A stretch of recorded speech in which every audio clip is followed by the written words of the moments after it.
Hey guys, it's Dylan and Dibbles here, and we're back here in Monster Loves You. Hello, hello. And now we're dripping everywhere because Yes, we're old. yes, we are very old. A group of monsters is waiting at the door of your hovel.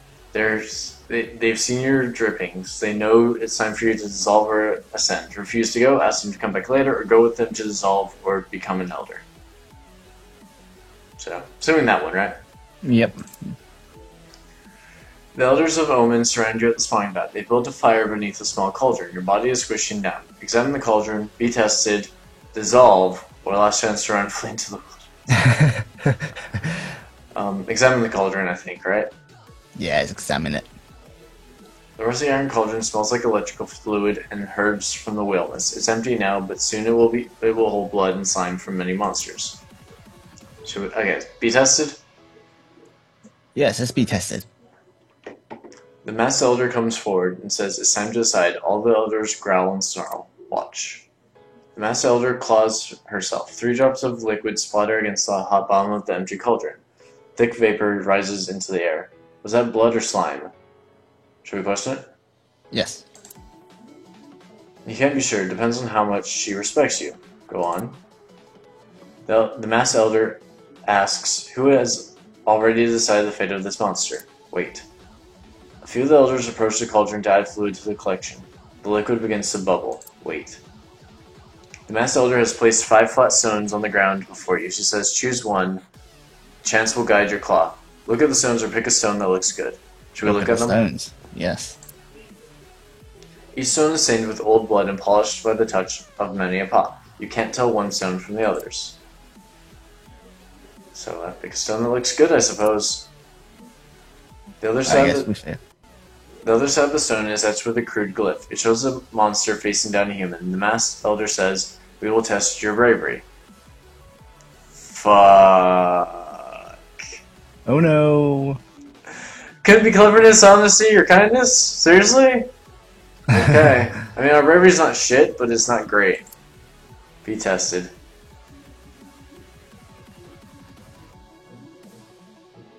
Elders add sticks and dry leaves to the fire until it grows huge and hot. They remove the cauldron and retreat before the roaring flames one by one until only you remain.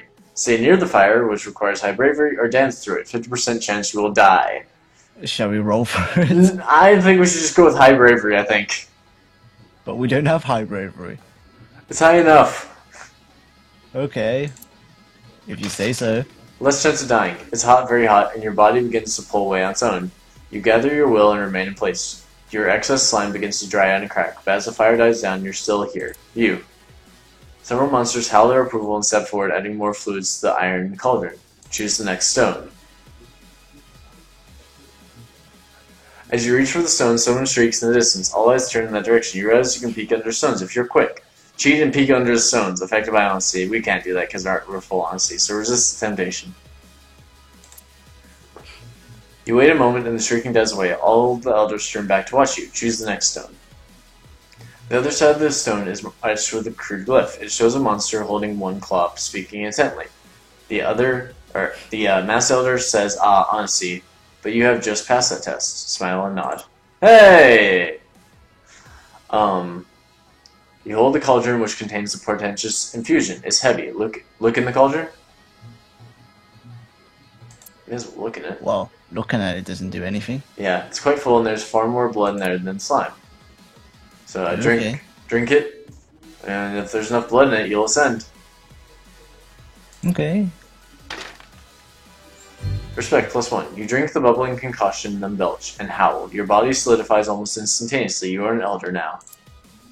Ha ha ha ha. Wow, we're maxed out on all of those. Our frosty is shit. Wow. Our bravery is just enough. Yeah, seriously.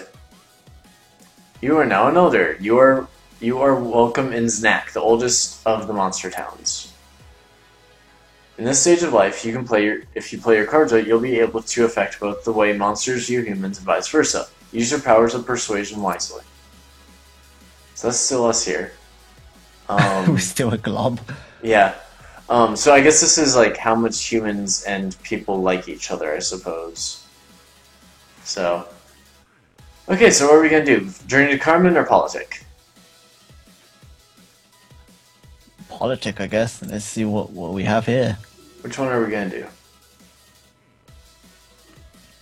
The house. That's something new. Yes.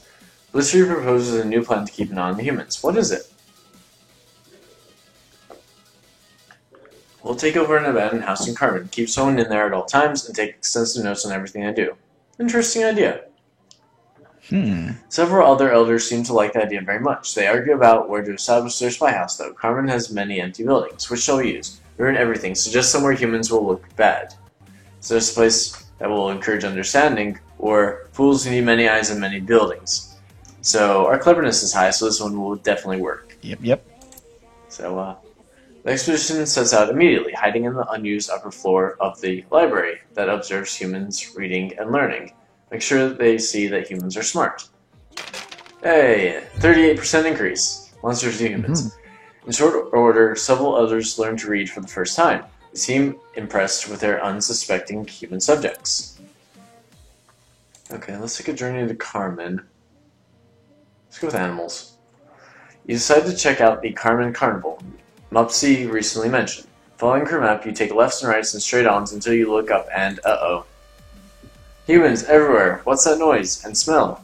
And that over there, or that? Looks like an organ grinder, monkey poop, and a mob of human children. And a tiger! Eat some monkey poop, or wait a tiger. You choose this time. Oh, great. Thanks. I'm glad you gave me the easy choice.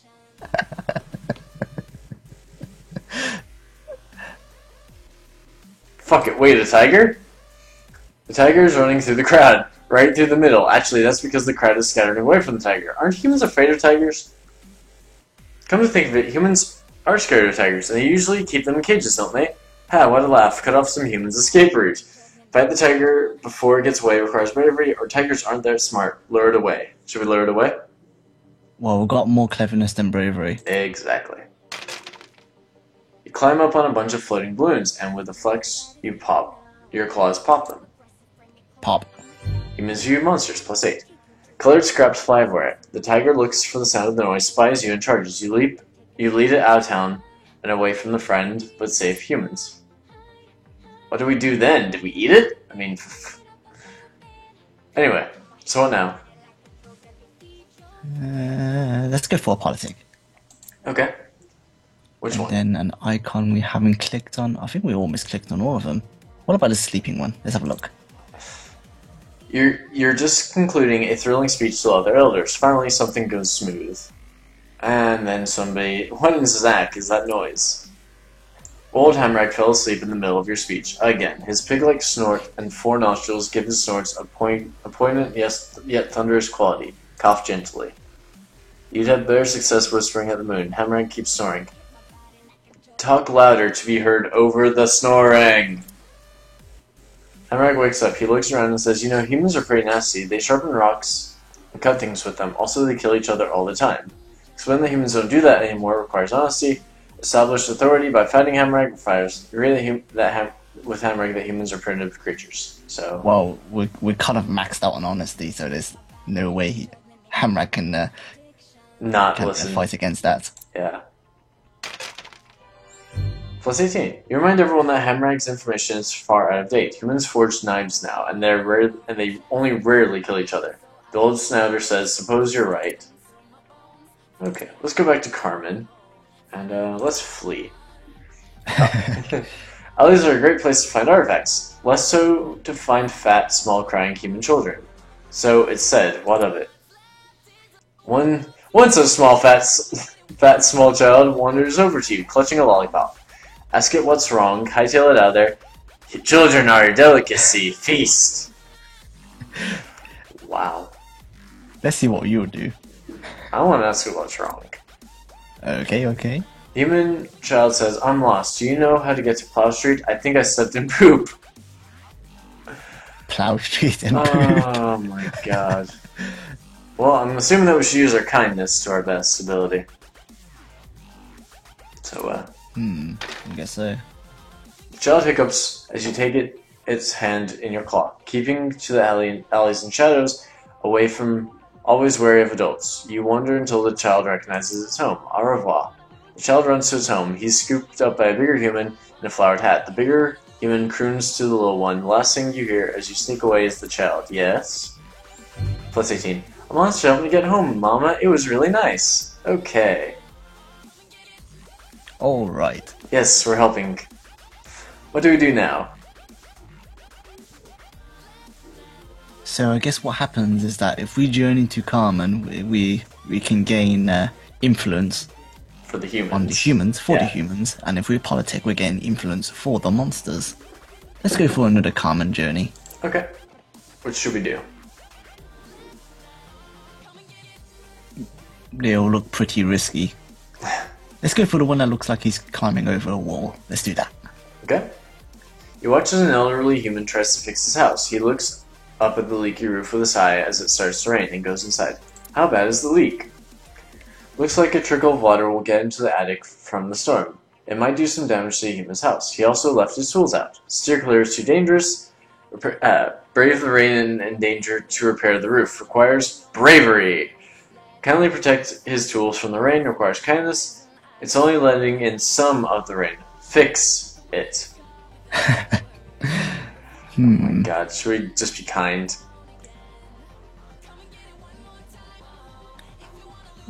Yeah. Hork, glop, gloop, gloop. You cover the tools with your finest slime. As you leave, you notice the human at a window, looking down at his slimy tools. Hope he appreciates the protective cocoon. Plus 8. He scratches his head, but you're fairly sure he's smiling. Oh my god. Well, let's do this. Sword again. I'm always choosing that one. The spine doctor looks up from her current patient. She's working a human knife free of the younger monster's ribs. Humans are dangerous. Watch and listen. Try to change the subject. Distract them all. Show them humans are unstoppable. Should we watch and listen or try? What should we do? Try to change the subjects. You get them talking about the merits of a jaguar hunt. The topic of humans and their knives is abandoned in favor of claws and animals well outside their native biomes. Whatever biomes are. Nah, we didn't succeed anything there. Your turn. Let us politic. Oh, well, Jaggery, boom. Okay. that's That's Okay. us saying gibberish. yeah, total gibberish. Let's click on the sneaky one. On the far right. Okay. Godclaws unrolls a big map showing the surrounding region. She points one pincer at a series of red circles. Say what? These are places where I've seen humans drop things. I think we should put garbage cans there. Why? And who cares? Not you. Probably why. Godclaw says so we can harvest the things they drop. Then we can study them and understand them better. Question the plan but be open about it, or great, help her develop the plan. Well, I mean, Well, we can make it better. Yes. yeah. Why not? You get things in order and help Godclaws arrange the cans so they'll be easier to collect later. Yay, organization. You and Godclaw sneak through the woods to the new designated human evidence collection locations, or decals? In place of extra cans. Yay, acronyms. I'm sorry, that was not an acronym. Almost immediately, humans begin dropping trash into the cans, including many candy wrappers with bits of sweet stuff inside. Yay, licking dirty candy wrappers. Godclaws prepares a report based on the preliminary findings, and everyone agrees that she is quite clever, and so are you. Yay! Yay, plus 8 to humans. Gobclaws. So she ascended as well. Apparently. Let's see the injured. You're in a secluded hiding place near the park. Suddenly you see a human grab her stomach and fall over. Is she playing a joke? Now's your time to shine, or just watch? I mean, we are pretty good at medicine. Okay, let's try that. Now's our time to shine. What do they mean by shine? Just let's just click it. Just show what we're made of. That's the spirit. What will you do? Be like the spine doctor, doctor her good, or risk being seen among humans to seek help. Should be our kindness, right? I've got better kindness than bravery. Let's go for that then. Yep. You lay her down on her back gently and feel her belly. This rumbling calls for milkweed, a sure settler of such complaints. Well, go find some. You dash into the park where you find a few pods of stuff. Using your claw, you cut open the pods and drain the contents into the human's mouth. See what happens. She moans and tries to push you away, but you hold her still and keep the medicine coming, just like the spine doctor taught you. Okay. Success. The human is soon standing unaided. Other humans come to help her, but she hardly needs the assistance. Off you go. Plus 18, and advanced neurosurgery plus 15. Advanced neurosurgery? Very specific there. The human brushes milkweed fluff from her chin and looks around for her savior. You're sure she's watching as you look away. Okay, what do we do now? Politic. Okay, which one? We already got good views about the humans. Yeah. Look at the one thoughtfully pointing upwards. This one? As if making a grand statement. Yeah. Gritman shouts, might makes right.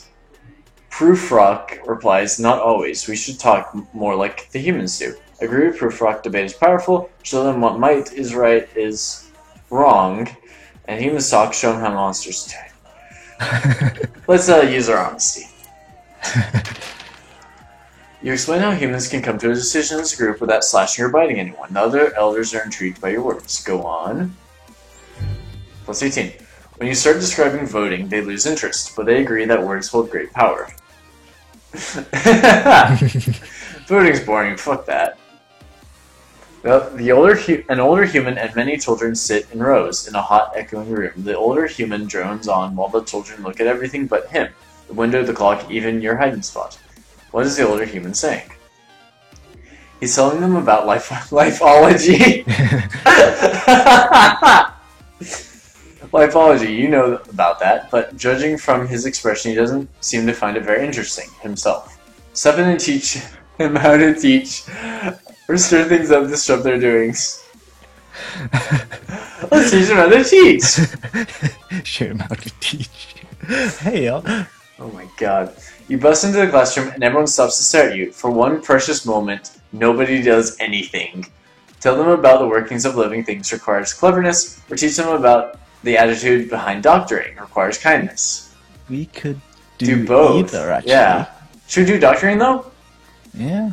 Well, we've got neurosurgery. Yeah, exactly. You begin by telling them that one must know one's own heart to work with the hearts of others. The children listen as you go on about compassion and its use in healing. Go on. You explain how kindness is the only real virtue, the origin of all others, and by the time the class is over, you're hopeful that some of the children will go on to become doctors. Score! Plus 8. You leave, surrounded by thankful humans. To a big gloop. Yeah. What should we do now? How did arrows hurt us in the first place? I don't know. Suppose we've probably bleeded some goop or something. Your turn, Tibbles. Tibbles. 8280. Journey to Carmen again. Okay, which one? The skull. Okay. Hopefully it's more of a Shakespearean reference. You see bolts of lightning hit a strange rod on a roof and investigate. From inside the house, you hear someone shout, "Live, live," followed, or "Live, live," followed by maniacal laughter. Okay. What's going on? You listen at the window and hear a mechanical rant. This human is building a creature out of other humans, dead humans. That sounds familiar. Consider what you've heard of such things. Stop the human from making the creature, or help the human with its creation. It could be fun. What do we do?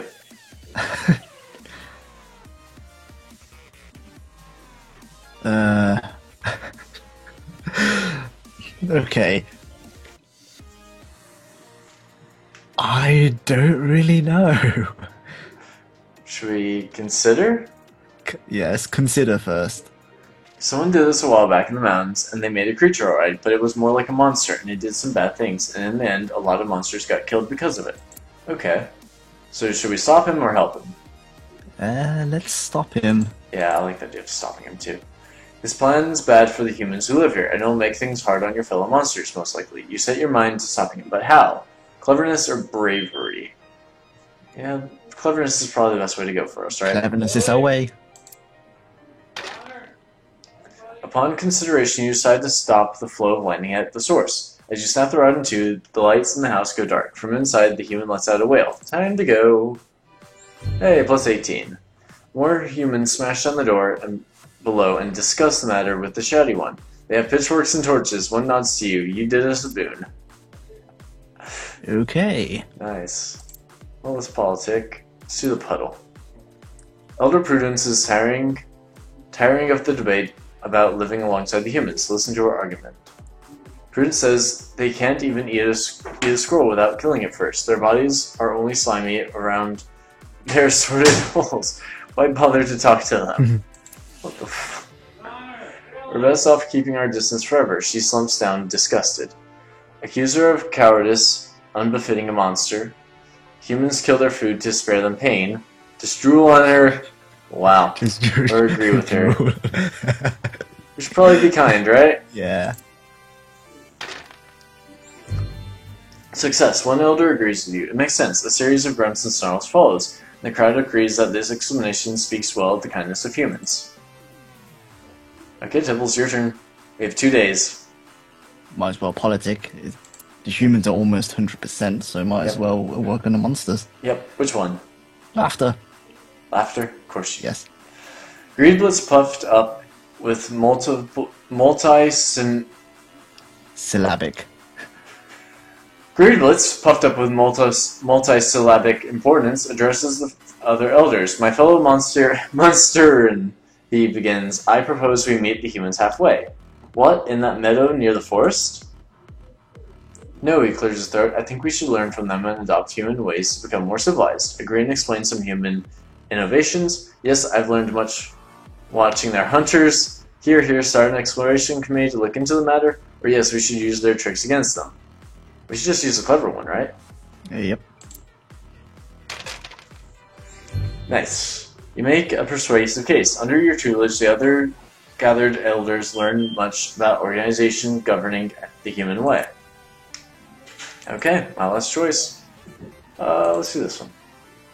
Smoke, glow, crying. A human house is on fire. There's one small human child outside, and is that a human baby inside? Where are the fire humans with their big red engine? Take action or get out of there. Well, if we click that, the first one is just gonna say they're not here yet. You can hear their engine howling, but it probably won't get here before the house collapses. Take action. Might as well. The little human's skin is burned and its howls are weaker by the second. The heat is so fierce it's already starting to hurt you. Muster the courage to get the baby out of the house, give of yourself to shield the baby from harm, or don't let the child go to waste. Eat it! Well, it is an option for a monster. Oh my god. Let's, Well, we got better kindness than bravery. Yeah.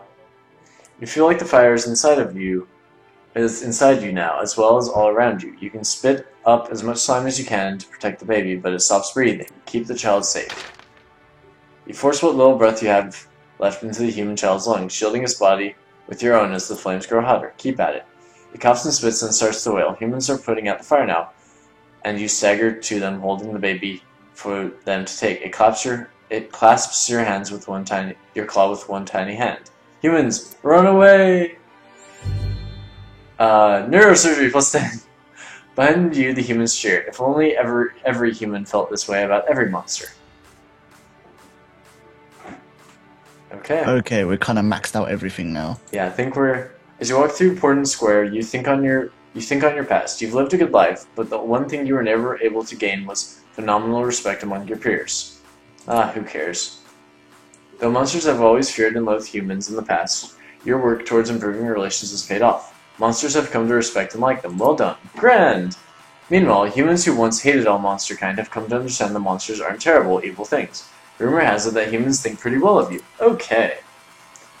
Shattering your revere, a terrible commotion erupts. Elders and young monsters alike are milling about in a great mob. What is it? Blitz drops from a nearby roof. Humans are coming this way. What? Blitztree says, that's wonderful. We can talk to them. It's true. Relations have been warming up. Both monsters and humans meet in the whale mist. There's considerable shuffling of feet and paws. Everyone wants to talk, but nobody wants to make the first move. If only some monster were to speak up. Yes, if only. A few of the other elders are looking at you, strangely enough. Slasher one in the throat to show them. Oh my god. Yeah, let's just welcome them. Yeah, I think the second one is better. Yeah. Everyone breathes a sigh of relief as you put your best claw forward. It's the first step of a long journey, a journey on which humans and monsters will cooperate in all things. What happened next? Universal prosperity. You dared to find the narrow gap between fear and hate. Now humans and monsters work together for the benefit of all. I will.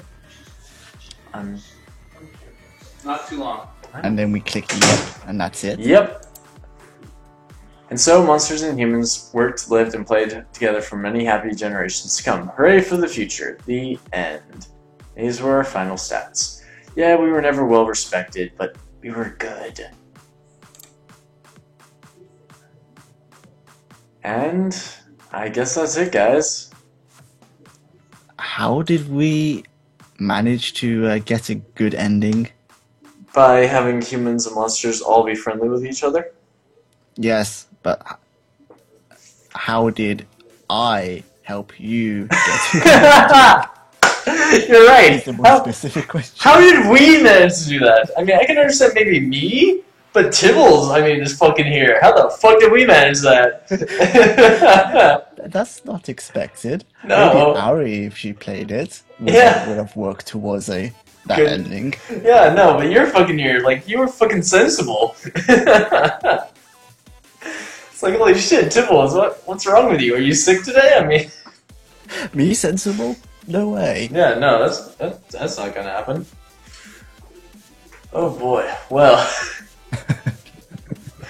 Well, guys, I hope you enjoyed that weird moment of Tibbles being sane.